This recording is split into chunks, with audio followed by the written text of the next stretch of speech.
శివుని వంటి మేధస్సు విష్ణు వంటి తేజస్సు కలగలసిన బాలుడమ్మ కలియుగ పురుషుడమ్మ మాట రాని వారి నోట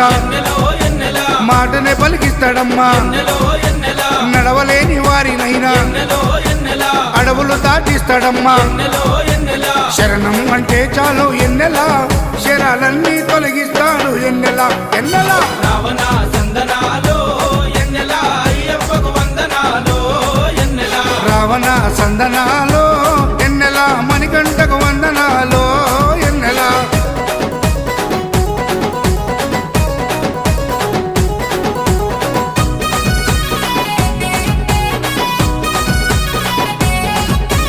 మహిమాన్వితమాల వేసి ఎన్నెలో ఎన్నెలా మండల దీక్ష చేసి ఎన్నెలో ఎన్నెలా ఇల్లు వాకిలిడిసిపెట్టి ఎన్నెలో ఎన్నెలా ఇరుముడిని